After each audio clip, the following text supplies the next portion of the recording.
Hello friends, welcome back to my channel. आपनों Rajasthan express में आपका स्वागत है। उम्मीद है आप सब एकदम स्वस्थ होंगे। तो आज हमारा अगस्त माह की सुजस पत्रिका का सेकंड पार्ट है।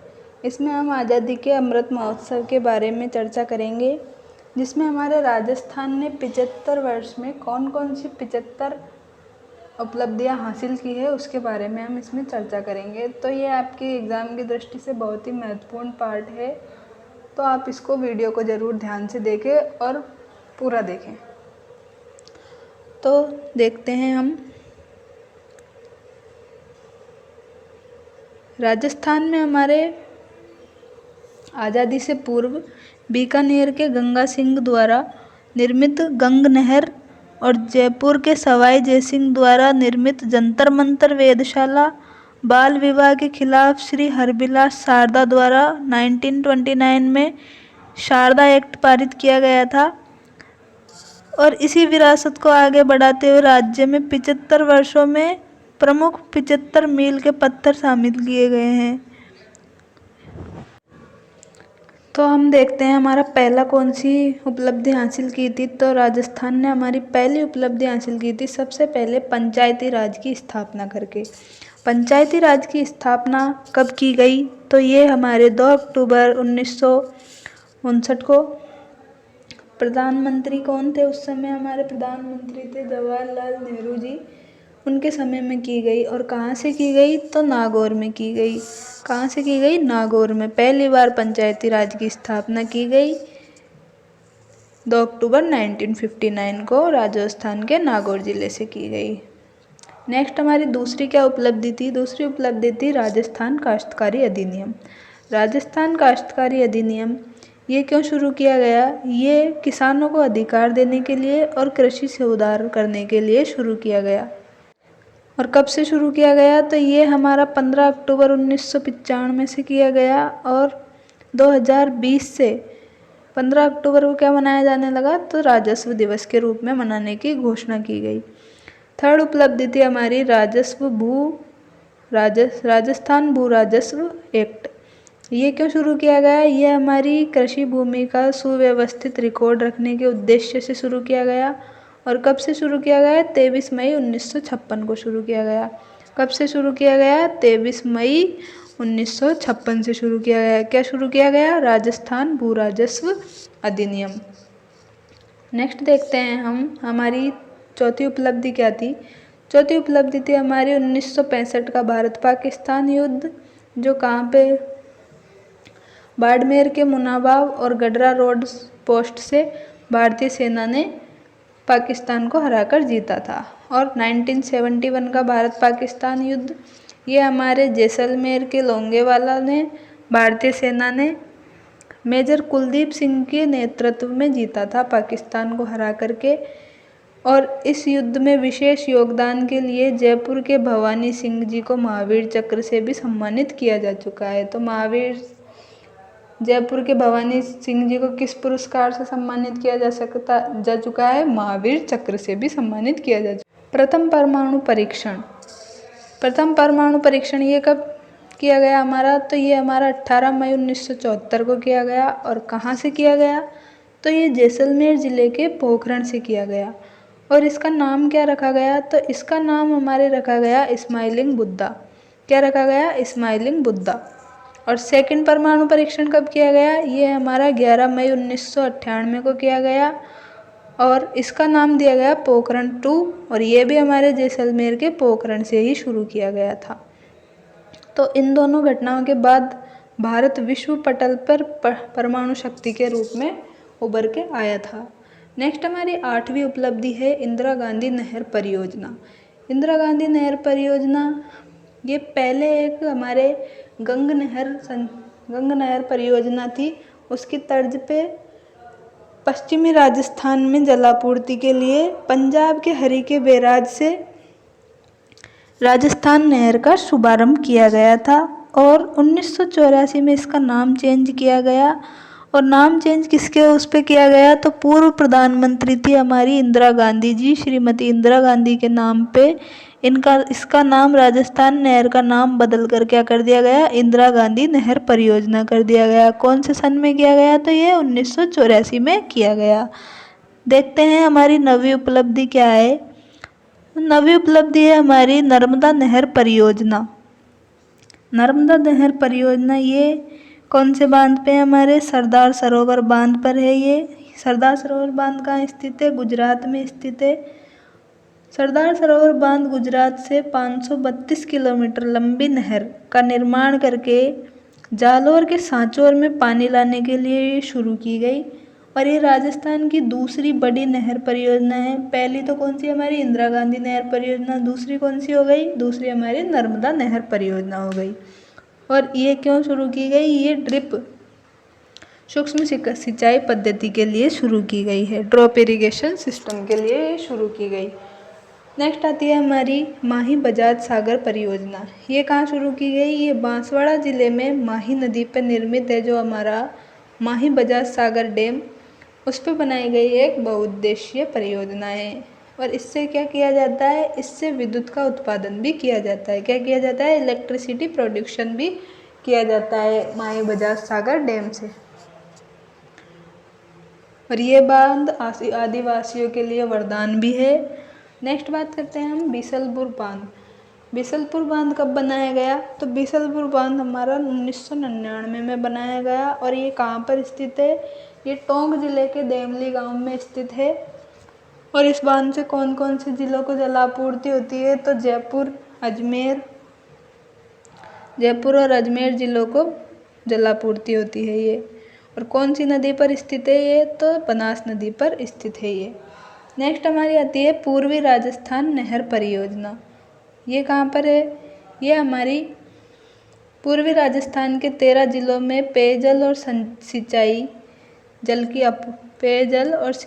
की आपूर्ति के लिए एक वृहद जल परियोजना है। ये परियोजना चंबल सहित इसकी सहायक नदियों का जो जल वेस्ट जाता है उसको यूज में ले सके, इसके लिए शुरू की गई थी। कौन सी, पूर्वी राजस्थान नहर परियोजना। कितने जिलों में संचालित है, अभी ये 13 जिलों में संचालित है और ये वृहद परियोजना है एक।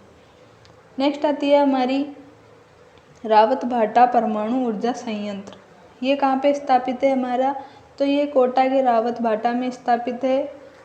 और ये कब स्थापित किया गया, तो ये 1999 में स्थापित किया गया। 1999 में क्या और स्थापित किया गया, 1999 में हमारा बीसलपुर बांध भी स्थापित किया गया।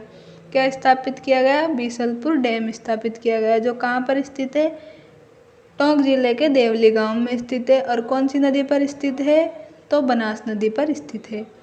नेक्स्ट बात करते हैं हम थर्मल के बारे में। हमारे सूरतगढ़ तापीय संयंत्र। सूरतगढ़ तापीय संयंत्र कहाँ स्थित है, तो ये हमारे सूरतगढ़ में स्थित है। ये कोयला आधारित प्रदेश का सर्वाधिक तापीय ऊर्जा उत्पादन संयंत्र है। नेक्स्ट आती है हमारी काली सिंध तापीय संयंत्र। ये कहाँ पर स्थित है, ये हमारा झालावाड़ में काली सिंध नदी पर स्थित। झालावाड़ में काली सिंध नदी पर स्थित है कौन सा, काली सिंध तापीय संयंत्र। ये सामान्य और सुपर क्रिटिकल तापीय संयंत्र है। और ये अभी कितने मेगावाट बिजली उत्पादन करता है, तो ये 2440 मेगावाट बिजली उत्पादन करता है। एक हमारा आता है छबड़ा तापीय संयंत्र। ये कहाँ पे स्थित है, ये 12 जिले में स्थित है। और ये 6 सामान्य व सुपर क्रिटिकल तापीय संयंत्रों से कुल 2320 मेगावाट बिजली उत्पादित करता है। कौन सा, छबड़ा कितने करता है, 2320 मेगावाट। और काली सिंध कितना करता है हमारा, काली सिंध करता है इससे भी ज़्यादा 2440 मेगावाट। और छबड़ा कहाँ स्थित है हमारा, छबड़ा हमारा 12 जिले में स्थित है। और काली सिंध हमारा कहाँ स्थित है, काली सिंध हमारा झालावाड़ जिले में स्थित है। कौन सी नदी पर स्थित है, काली सिंध नदी पर स्थित है। नेक्स्ट आता है सोलर एनर्जी से रिलेटेड उपलब्धि हमारी। तो सौर ऊर्जा में हमारा राजस्थान इंडिया में पहले नंबर पर है। और ये कितने मेगावाट सोलर एनर्जी प्रोड्यूस करता है, तो ये 17,040 मेगावाट। कितने मेगावाट, 17,040 मेगावाट बिजली उत्पादित करता है। और इसके साथ ये देश में पहले नंबर पे है हमारे। नेक्स्ट आता है हमारा Bhadla solar park. Bhadla solar park हमारा कहाँ स्थित है, तो ये जोधपुर के फलोदी में स्थित है। और कितने मेगावाट बिजली उत्पादन करता है, तो 2245 मेगावाट बिजली उत्पादन करता है। कितने मेगावाट, 2245 मेगावाट बिजली उत्पादन करता है। नेक्स्ट है हमारी, और कहाँ पर स्थित है, फलोदी के जोधपुर में स्थित है। नेक्स्ट है हमारी कच्चे तेल के कुएं। हमारे राजस्थान में 4 पेट्रोलियम बेसिन उपलब्ध है, जिसमें से बाड़मेर और सांचौर सबसे बड़ा है। इस बेसिन में क्रेओन्स इंडिया द्वारा, कौन सा, क्रेओन्स इंडिया द्वारा मंगला, शक्ति, विजया, भाग्य और ऐश्वर्य आदि प्रमुख तेल के कुओं की खोज की जा चुकी है। नेक्स्ट देखते हैं हम प्राकृतिक गैस। नेचुरल गैस के भंडार भी हमारे राजस्थान में खोजे जा चुके हैं, और ये भी जैसलमेर और बाड़मेर के क्षेत्र में ही खोजे गए हैं। क्या नाम है इनका, नाम है कामेश्वरी, सरस्वती, रागेश्वरी। ये किसके भंडार हैं, तो ये प्राकृतिक गैस के भंडार हैं। नेक्स्ट बात करते हैं हम कोयले से रिलेटेड क्या उपलब्धि हासिल की है, तो कोयला उत्खनन में भी हमारे राजस्थान में लिग्नाइट प्रकार का कोयला पाया जाता है। और कहाँ कहाँ पाया जाता है, बाड़मेर के गिरल में, कपूरड़ी, जालिपा और भद्रेश नागौर के मातासुख और कसनाऊ में, बीकानेर के बरसिंगसर और करणी माता आदि स्थानों पे निकाला जाता है। क्या निकाला जाता है, लिग्नाइट प्रकार का कोयला निकाला जाता है। नेक्स्ट बात करते हैं हम रिफाइनरी से रिलेटेड। हमारे राजस्थान में रिफाइनरी कहाँ पर स्थापित है, तो बाड़मेर के पचपदरा में हमारी रिफाइनरी जो किस किस के सहयोग से चलाई जा रही है, तो ये हमारे एक तो HPCL और राजस्थान गवर्नमेंट, स्टेट गवर्नमेंट के सहयोग से चलाई जा रही है। जिसमें से HPCL का पार्टिसिपेशन कितना है, इसका पार्टिसिपेशन है 74% और राजस्थान का गवर्नमेंट का है इसमें 26% हिस्सा। तो आगे देखते हैं हम बायो ईंधन नीति। बायो ईंधन नीति कहाँ पे चलाई जा रही है, हमारी राजस्थान में। राजस्थान बायो ईंधन नीति लाने वाला पहला राज्य है। और राजस्थान में करंज और रतनजोत, जोजोबा आदि तेलीय वनस्पति से बायो ईंधन बनाए जाते हैं। नेक्स्ट आप बात करते हैं हम गौमूत्र रिफाइनरी। गौमूत्र रिफाइनरी कहाँ पर स्थापित की गई है, तो ये जालोर के सांचौर में स्थापित की गई है। और इसका क्या नाम है रिफाइनरी का, तो इसका नाम है पथमेड़ा गौशाला में की गई है। तो ये जालोर के सांचौर में और पथमेड़ा गौशाला में स्थापित की गई है, और ये देश की पहली गौमूत्र रिफाइनरी है। नेक्स्ट बात करते हैं हम केंद्रीय इलेक्ट्रॉनिक अभियांत्रिकी शोध संस्थान। इसको शॉर्ट में हम सीरी भी कहते हैं। क्या कहते हैं, सीरी। इसकी स्थापना कब की गई, तो इसकी स्थापना सन 1974 में की गई। और ये कहाँ पर स्थित है, ये पिलानी झुंझुनू में स्थित है। और ये क्यों शुरू किया गया, तो इलेक्ट्रॉनिक के क्षेत्र में अनुसंधान और विकास करने के लिए नेशनल लेवल पे ये खोली गई। नेक्स्ट बात करते हैं हम सौर वेधशाला। सौर वेधशाला कहाँ स्थित है हमारे, ये हमारे उदयपुर ज़िले में। वेधशाला हमारे उदयपुर ज़िले में स्थित है, फतेह सागर झील के ऊपर। और ये कब स्थापित की गई थी, तो ये सन 1976 में स्थापित की गई थी। और किसके द्वारा की गई थी, इसरो के द्वारा, इंडियन स्पेस रिसर्च ऑर्गेनाइजेशन के द्वारा ये स्थापित की गई थी। सौर वेधशाला कहाँ पर की गई थी, उदयपुर ज़िले में फतेह सागर झील पर स्थापित की गई थी। नेक्स्ट बात करते हैं हम प्रादेशिक सुदूर सांवेदिक केंद्र। ये कहाँ पर स्थापित किए गए हमारे, तो ये हमारे जोधपुर में स्थापित किया गया। और किसकी सहायता से किया गया, तो ये भी इसरो की सहायता से ही किया गया। नेक्स्ट बात करते हैं हम IIT। राजस्थान में हमारे IIT कहाँ पर स्थित है, तो ये हमारे IIT ये भी जोधपुर में ही स्थित है। और ये क्यों शुरू की गई, तो ये तकनीकी शिक्षा को बढ़ावा देने के लिए शुरू की गई। नेक्स्ट देखते हैं हम IIM, Indian institute of management. ये क्यों शुरू किया गया, प्रबंधन के क्षेत्र में हायर एजुकेशन देने के लिए ये शुरू किया गया। और कब शुरू किया गया, 2011 में शुरू किया गया। और IIT कब शुरू की गई, IIT हमारे 2008 में शुरू की गई। और IIIT ये कहाँ पे शुरू की गई, ये हमारे कोटा में शुरू की गई और ये हमारे सन 2013 में शुरू की गई। तो ट्रिपल आईटी कहाँ पर है? ट्रिपल आईटी कोटा में। आईआईएम कहाँ पर है? आईआईएम हमारा उदयपुर में है। कहाँ पर है? उदयपुर में। और आईआईटी कहाँ पर है? आईआईटी हमारी जोधपुर में। नेक्स्ट देखते हैं हम आगे क्या है। नेक्स्ट है हमारे एम्स। एम्स कहाँ पर स्थापित है? एम्स भी हमारा जोधपुर में संचालित है। जो कब स्थापित किया गया? 2012 में स्थापित किया गया। मेडिकल के क्षेत्र में सर्वोच्च संस्थान है ये हमारे राजस्थान में। जोधपुर में एक और संस्थान है चिकित्सा को लेकर, उसका क्या नाम है? डॉक्टर सर्वपल्ली राधाकृष्णन राजस्थान आयुर्वेद विश्वविद्यालय। ये कब स्थापित किया गया? तो ये सन 2003 में स्थापित किया गया। कहाँ पर स्थापित किया गया? जोधपुर में स्थापित किया गया। कहाँ पर किया गया दोस्तों? जोधपुर में। Doctor Sarvepalli Radhakrishnan Rajasthan Ayurveda university. राजस्थान सरकार ने 31 जिलों में मेडिकल कॉलेज भी खोले हैं। कितने जिलों में? 31 जिलों में मेडिकल कॉलेज खोलने को स्वीकृति दी है। इससे राजस्थान हमारा चिकित्सा के क्षेत्र में सबसे अग्रणी राज्य बनता है। हमारी 34वीं उपलब्धि है सरदार पटेल पुलिस यूनिवर्सिटी। ये कहाँ पे खोली गई है? ये हमारे जोधपुर में खोली गई है। और कब खोली गई? सन 2012 में खोली गई। नेक्स्ट आता है हमारा हरिदेव जोशी पत्रकारिता एवं जनसंचार विश्वविद्यालय। ये कहाँ पे खोला गया हमारा?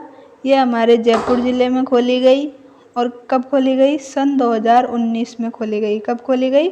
सन 2019 में। हरिदेव जोशी पत्रकारिता विश्वविद्यालय कहाँ खोला गया? जयपुर में खोला गया और 2019 में खोला गया। नेक्स्ट देखते हैं हम मनरेगा। मनरेगा कब शुरू किया गया? मनरेगा हमारा महात्मा गांधी राष्ट्रीय रोजगार गारंटी एक्ट 2006 में सर्वप्रथम लागू होने वाला देश में राजस्थान अग्रणी है। और वर्ष 2022 में रोजगार देने के लिए राजस्थान टॉप नंबर पे आया है मनरेगा के तहत। हमारी 37वीं उपलब्धि देखते हैं इंदिरा गांधी शहरी गारंटी योजना। इस योजना में क्या होता है? ये भी मनरेगा की तर्ज पर ही चलाई जा रही है। इसमें शहरी क्षेत्रों में रहने वाले लोगों को 100 दिन का रोजगार देने की गारंटी सरकार उपलब्ध करा रही है। नेक्स्ट है हमारा आरटीआई राइट टू इन्फॉर्मेशन सूचना का अधिकार। ये कहाँ से शुरू किया गया? ये हमारे अजमेर के ब्यावर से शुरू किया गया। और कब शुरू किया गया? सन 2005 में शुरू किया गया। कब किया गया? सन 2005 में। क्या शुरू किया गया? RTI right to information. Next है हमारी लोक सेवा गारंटी एक्ट। ये कब शुरू किया गया? ये 14 नवंबर 2011 को शुरू किया गया। और क्यों शुरू किया गया? समयबद्ध सरकारी सेवाओं को उपलब्ध कराने के लिए ये शुरू किया गया। नेक्स्ट आता है हमारा सुनवाई का अधिकार। सुनवाई का अधिकार ये क्यों शुरू किया गया? ये जनता की शिकायत और सुझाव को समयबद्ध करने के लिए और उसका निराकरण करने के लिए शुरू किया गया। क्या? सुनवाई का अधिकार। हमारी 41वीं उपलब्धि आती है मुख्यमंत्री निशुल्क दवा योजना। मुख्यमंत्री निशुल्क दवा योजना ये कब शुरू की गई? ये हमारे राजस्थान में 2 अक्टूबर 2011 से शुरू की गई। इसका उद्देश्य क्या था? राजस्थान के जो राजकीय चिकित्सालय है गवर्नमेंट हॉस्पिटल, उनमें निशुल्क दवाई प्रदान करने के लिए मरीजों को ये योजना शुरू की गई। इसी की तरह एक और योजना शुरू की गई मुख्यमंत्री निशुल्क जांच योजना। जांच योजना कब शुरू की गई? दवा योजना के 2 साल बाद 2013 में शुरू की गई। इसमें क्या होगा? जो भी गवर्नमेंट हॉस्पिटल में मरीज जाएंगे उनकी सभी जांचें फ्री की जाएंगी। उसके लिए ये योजना शुरू की गई। और कब की गई? 7 अप्रैल 2013 से लागू की गई है। नेक्स्ट आती है हमारी हेल्थ से रिलेटेड ही मुख्यमंत्री चिरंजीवी स्वास्थ्य बीमा योजना। ये कब से शुरू की गई? ये 1 मई 2021 से शुरू की गई। इसमें राजस्थान के समस्त प्रदेशवासियों को एक हेल्थ इंश्योरेंस दिया जाएगा। नेक्स्ट है हमारा प्रशासन शहरों और गांवों के संघ। इसमें क्या होता है? इसमें आमजन को सरकारी काम के लिए विभिन्न अधिकारी और विभाग के चक्कर नहीं काटने पड़े। इसके लिए सरकार बीच बीच में कैंप लगाती रहती है, शिविरों का आयोजन करके लोगों को सरकारी सेवाओं का लाभ देती रहती है और जनता तक सरकारी सेवाओं का लाभ आसानी से पहुंच जाता है। इसके लिए सरकार कौन सा अभियान चलाती है? प्रशासन शहरों और गांवों के संग अभियान चलाती है। नेक्स्ट देखते हैं हमारी 45वीं कौन सी उपलब्धि है जो राजस्थान ने हासिल की थी। महात्मा गांधी अंग्रेजी विद्यालय।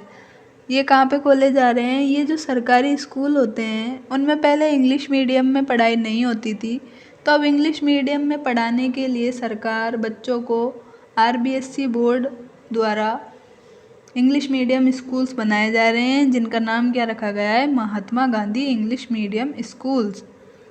नेक्स्ट हमारी आती है राजस्थान सूक्ष्म लघु एवं मध्यम उद्योग अधिनियम 2019। ये कब से शुरू किया गया? ये हमारा 17 जुलाई 2019 को लागू किया गया और नए उद्योग स्थापित करने के लिए विभिन्न अनुमति और अनापत्ति के प्रावधान को खत्म करने के लिए ये शुरू किया गया। नेक्स्ट आती है हमारी ई मित्र। ये सूचना और प्रौद्योगिकी और संचार से इलेक्ट्रॉनिक प्लेटफॉर्म के माध्यम से उपलब्ध कराई जा रही है लोगों को। नेक्स्ट आता है हमारा राजस्थान संपर्क। राजस्थान संपर्क में क्या होता है? आम जन की शिकायतों का त्वरित निवारण किया जाए, इसके लिए सरकार इलेक्ट्रॉनिक प्लेटफॉर्म 181 पे शिकायत करके आप कभी भी शिकायत करा सकते हैं, 181 नंबर डायल करके। राजस्थान संपर्क जन सूचना पोर्टल, ये कब शुरू किया गया? ये 13 सितंबर 2019 को शुरू किया गया और इसमें क्या होता है? इसमें सरकारी योजना और इनके लाभार्थियों की जानकारी इस पोर्टल के द्वारा उपलब्ध कराई जाती है, जन सूचना पोर्टल के द्वारा। एक आता है हमारा जन कल्याण पोर्टल। इसमें क्या होता है? इसमें जो भी सरकार से संबंधित जुड़े दस्तावेज होते हैं उनको एक ही पोर्टल पे उपलब्ध कराया जाता है और ये कब शुरू किया गया? तो ये हमारा 18 दिसंबर 2021 को शुरू किया गया। जन कल्याण पोर्टल तो हमारा 13 सितंबर 2019 को शुरू किया गया और जन कल्याण पोर्टल हमारा 18 दिसंबर 2021 को लॉन्च किया गया। एक आती है हमारी जन आधार कार्ड योजना। जन आधार कार्ड योजना में क्या होगा? एक कार्ड, एक नंबर और एक पहचान देने के उद्देश्य से जन आधार कार्ड बनाए गए हैं। ये बायोमेट्रिक सूचना के आधार पे काम करते हैं। इसमें परिवार की जो महिला होती है उसे मुखिया बनाया जाता है, उसे 10 नंबर की एक यूनिक ID प्रदान की जाती है और जो अदर मेंबर होते हैं घर के उन्हें 11 नंबर की ID प्रदान की जाती है और ये एक कार्ड, एक नंबर, एक पहचान योजना है। इसमें आपके परिवार के सभी व्यक्तियों की डिटेल्स दर्ज रहती है। नेक्स्ट बात करते हैं हम हमारी 52 उपलब्धि कौन सी है? तो ये हमारी राजस्थान में जो जयपुर मेट्रो बनाई गई उसके बारे में बात की गई है यहाँ पर। जयपुर मेट्रो हमारे जयपुर के यातायात को सुगम बनाने के लिए 13 नवंबर 2010 को मानसरोवर से चांदपोल तक शुरू की गई थी फर्स्ट फेज में और अभी इसके और भी फेज बनाए गए हैं। तो इसका फर्स्ट फेज कब शुरू किया गया? तो इसका फर्स्ट फेज 13 नवंबर 2010 को शुरू किया गया। नेक्स्ट है हमारे खेल और खिलाड़ी से लेकर उपलब्धि। अब तक राजस्थान में 1 ओलंपिक पदक और 4 पैरा ओलंपिक पदक जीत चुका है राजस्थान, जिसमें 4 पैरा ओलंपिक जीतने वाले खिलाड़ियों के नाम क्या क्या हैं? देवेंद्र झांझड़िया जी, इनका खेल कौन सा है? भाला फेंक। अवनी लेखरा जी, श्री कृष्णा नागर बैडमिंटन प्लेयर और सुंदर सिंह गुर्जर। ये 4 खिलाड़ी पैरा ओलंपिक विजेता रह चुके हैं हमारे। नेक्स्ट बात करते हैं हम विश्व धरोहर वर्ल्ड हेरिटेज लिस्ट में हमारे राजस्थान में क्या क्या शामिल है? तो राजस्थान के हमारे दुर्ग शामिल है और एक नेशनल पार्क शामिल है और जंतर मंतर और जयपुर शहर का परकोटा इसमें शामिल है। तो कौन कौन से दुर्ग शामिल है इसमें? आमेर दुर्ग जो कहाँ स्थित है? जयपुर में स्थित है। कुंभलगढ़ का दुर्ग, ये कुंभलगढ़ राजसमंद में स्थित है। चित्तौड़गढ़ दुर्ग, ये कहाँ स्थित है? चित्तौड़ में स्थित है। गागरोन दुर्ग, ये झालावाड़ में स्थित है। काली सिंध और राऊ नदी के संगम पर स्थित है ये। एक आता है हमारा सोनार दुर्ग, एक आता है रणथंभौर दुर्ग। तो इसमें टोटल 6 दुर्ग शामिल हैं और एक केवलादेव राष्ट्रीय उद्यान, ये कहाँ स्थित है, हमारा भरतपुर में, और एक जंतर मंतर जो कि जयपुर में स्थित है, और एक हमारा आता है जयपुर शहर का परकोटा, इसे भी इसमें शामिल किया गया है। नेक्स्ट बात करते हैं हम केंद्रीय शुष्क क्षेत्र अनुसंधान केंद्र, इसे हम अंग्रेजी में काजरी भी कहते हैं। इससे एग्ज़ाम में कई बार एक क्वेश्चन पूछा जा चुका है कि काजरी की स्थापना कब हुई, तो इसकी स्थापना सन 1959 में हुई। और ये कहाँ पर स्थापित है, तो ये हमारे जोधपुर ज़िले में स्थापित है। कहाँ पर स्थित है, जोधपुर ज़िले में स्थापित है क्या, काजरी।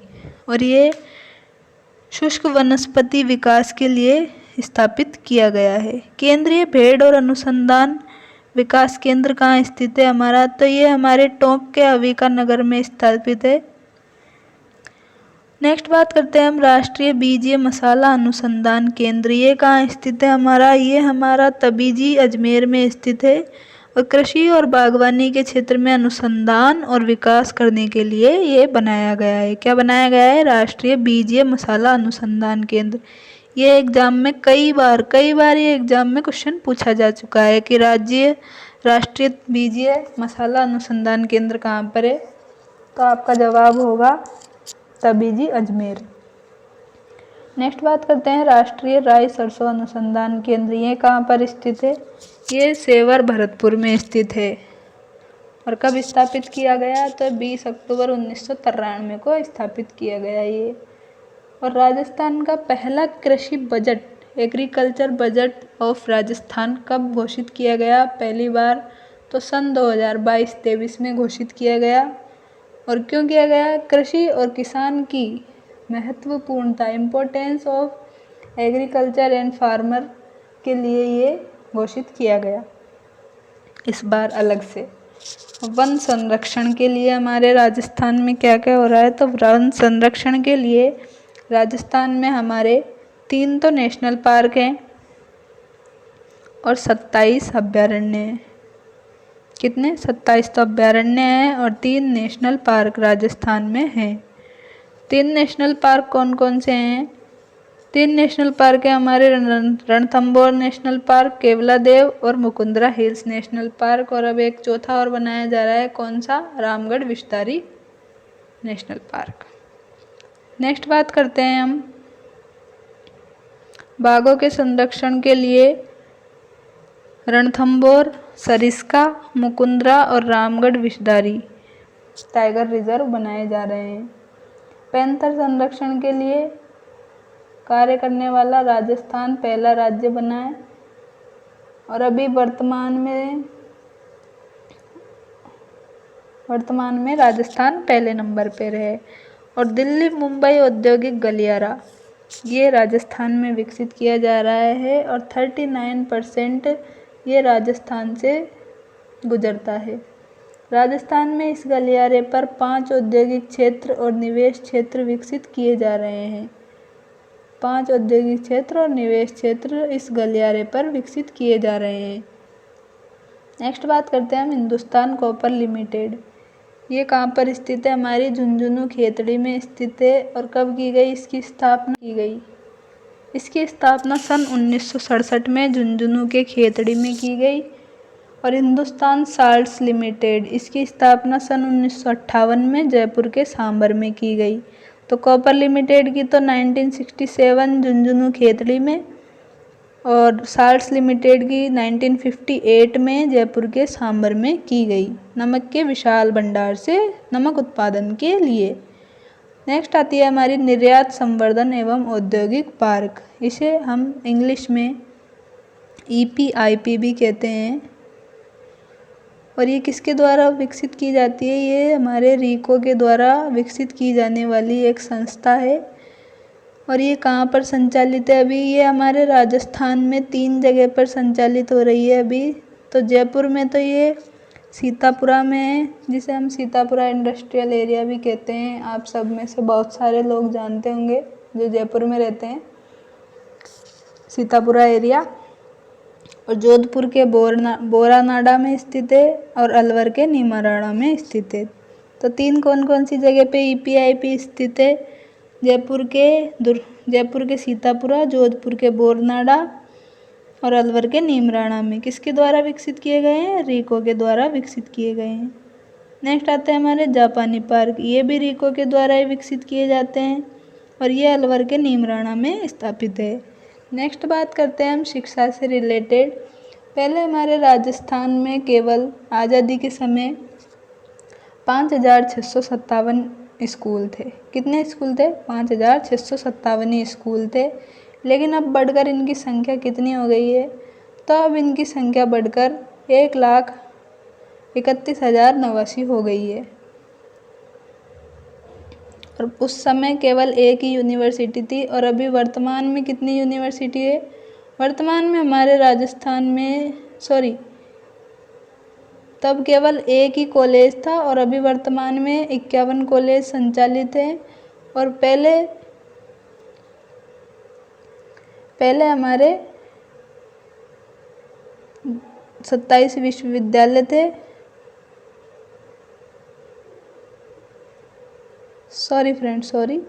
पहले हमारे एक विश्वविद्यालय और 51 महाविद्यालय थे, एक यूनिवर्सिटी और 15 कॉलेज थे।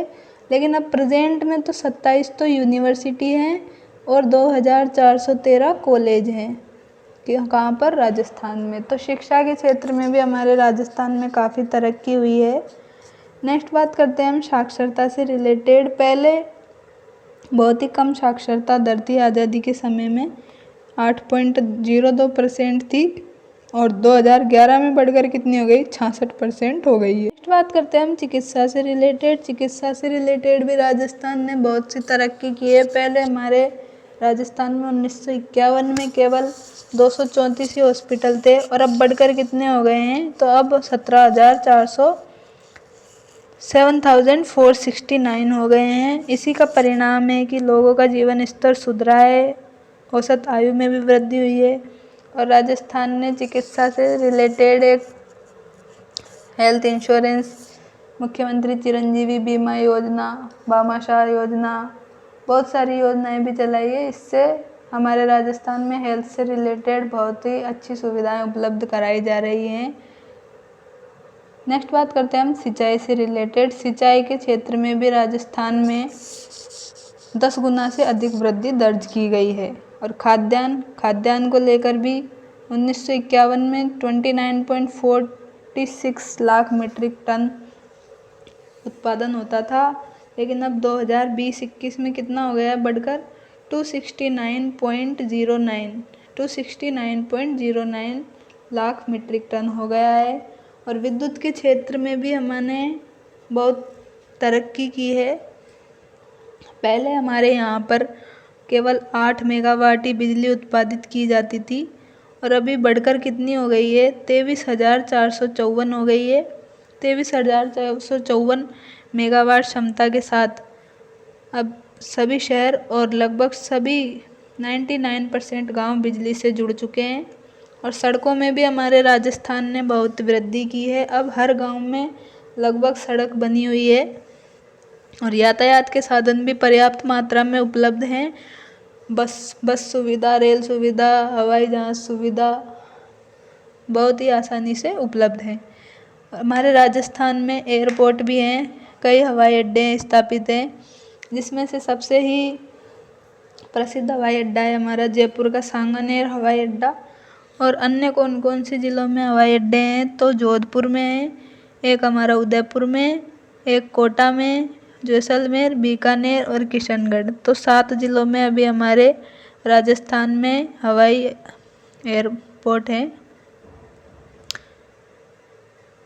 इसके साथ ही हमारी आज़ादी के 75 महोत्सव, अमृत महोत्सव की 75 उपलब्धियाँ ख़त्म हुई। इसके बाद हम देखते हैं आगे कि आगे इसमें क्या दिया गया है सुजस में। नेक्स्ट इसमें दिया गया है इंदिरा गांधी मातृत्व पोषण योजना से लेकर। ये योजना हमारी 4 जनजातीय ज़िले कौन कौन से? प्रतापगढ़, डूंगरपुर, बांसवाड़ा और उदयपुर तथा एक शहरिया बहुल ज़िला जो कि 12 है। तो टोटल 5 ज़िलों में संचालित की जा रही है। और मुख्यमंत्री जी के द्वारा 2022-23 के बजट में इस योजना को 33 जिलों में लागू करने की घोषणा की गई है। इस योजना में क्या होता है? इस योजना में ये कब से शुरू की गई? ये 19 नवंबर 2020 से संचालित की जा रही है। इस योजना में महिला को दूसरी संतान पे 5 चरणों में 6,000 रुपये दिए जाते हैं। क्या दिए जाते हैं? जो दूसरी संतान होगी तब महिला को 6,000 रुपये प्रदान किए जाएंगे। और अब तक इससे लगभग 22,000 महिलाओं को 22,000 से अधिक महिलाओं को लाभान्वित किया जा चुका है। तो पहली किस्त कब मिलेगी? पहली किस्त आपको गर्भावस्था की जांच और पंजीकरण होने पर मिलेगी। और दूसरी किस्त आपको कब मिलेगी? कम से कम प्रसव पूर्व 2 जांचें ANC पूरी होने पर 1,000 रुपये मिलेंगे। मतलब गर्भावस्था के 6 महीने के भीतर आपको दूसरी किस्त दी जाएगी। पहली किस्त कब दी जाएगी? गर्भावस्था की जांच और पंजीकरण होने पर दी जाएगी। और तीसरी किस्त कब दी जाएगी? लाभार्थी के बच्चा जन्म होने पर तीसरी किस्त दी जाएगी। और चौथी किस्त कब दी जाएगी? जब बच्चा 3 माह का हो जाएगा, मतलब 105 दिवस का हो जाएगा, तब उसको सभी नियमित टीके लगवाएंगे आप, तो आपको चौथी किस्त मिलेगी। और आपको 5वीं किस्त कब मिलेगी? तो 5वीं किस्त आपको मिलेगी द्वितीय संतान के उपरांत दंपत्ति द्वारा संतान उत्पत्ति के 3 माह के भीतर स्थायी परिवार नियोजन साधन अपनाए जाएंगे। मतलब महिला द्वारा कॉपर्टी लगवाई जाएगी तो आपको 1,000 रुपये दिए जाएंगे। और आपको चौथी किस्त में आपको 2,000 रुपये दिए जाएंगे। बाकी सभी किस्तों में आपको 1,000 रुपये दिए जाएंगे। तो टोटल आपके 6,000 रुपये कितनी किस्तों में दिए जाएंगे? 5 किस्तों में दिए जाएंगे। इंदिरा गांधी मातृत्व पोषण योजना के तहत पहले ये 5 जिलों में संचालित की जा रही थी, लेकिन बजट 2022-23 में ये पूरे 33 जिलों में संचालित की जाएगी। इसके बाद हम देखते हैं मारवाड़ के प्रमुख स्वतंत्रता सेनानी श्री छोटमल सुराणा जी। कौन है मारवाड़ के प्रमुख स्वतंत्रता सेनानी? श्री छोटमल सुराणा जी। इन्होंने क्या किया था? इन्होंने किसानों ने लगातार जागीरदारों से असहयोग करना चालू रखा और श्री सुराणा के सहयोग से जागीरदारों ने अपने जुल्म की जाजम समेट ली और भाटुंद गांव के सत्याग्रह ने सुराणा को पूरे गोड़वाड़ क्षेत्र में फेमस कर दिया। और श्री छोटमल सुराणा के इस अनवरत कार्य के लिए ये बहुत ही फेमस हैं। नेक्स्ट देखते हैं हम दीदी की कैंटीन। दीदी की कैंटीन किसके द्वारा संचालित की जा रही है? तो ये राजीविका के द्वारा राष्ट्रीय ग्रामीण आजीविका मिशन के तहत स्वयं सहायता समूहों द्वारा दीदी की कैंटीन में प्रशिक्षण के बाद अब ब्रेड, सैंडविच, उत्पम, इडली, सांभर के साथ पकोड़े और जलेबी भी दिए जा रहे हैं। और अभी हमारे प्रदेश में कितनी दीदी कैंटीन संचालित है? तो 61 कैंटीन संचालित है। और जिला और ब्लॉक लेवल पर राजकीय कार्यालय परिसरों में ये कैंटीन राजीविका के द्वारा स्वयं सहायता समूह उत्पादन की 5 से 10 महिलाओं के द्वारा संचालित की जा रही है। नेक्स्ट है हमारा राजीव गांधी खेल ओलंपिक। राजीव गांधी ग्रामीण खेल ओलंपिक ये कब शुरू किए गए? ये 29 अगस्त से 5 अक्टूबर तक चलेंगे। कब तक चलेंगे? 5 अक्टूबर तक चलेंगे। और इसमें लगभग कितने खिलाड़ी शामिल होने की है? इसमें लगभग 30 लाख खिलाड़ी शामिल होंगे। और ये कहाँ पर? जिले के बाद विजेता टीमों के बीच राज्य स्तरीय खेल जयपुर के SMS स्टेडियम में आयोजित होंगे। तो आज के लेक्चर में हमने अगस्त माह की सुजस के पार्ट 2 के बारे में जाना, जिसमें हमने आज़ादी के अमृत महोत्सव के बारे में, 75 उपलब्धियों के बारे में और दीदी कैंटीन के बारे में, इंदिरा गांधी मातृत्व पोषण योजना के बारे में जानकारी प्राप्त की। तो वीडियो अच्छी लगी हो तो वीडियो को लाइक करें, शेयर करें, सब्सक्राइब करें चैनल को। धन्यवाद दोस्तों।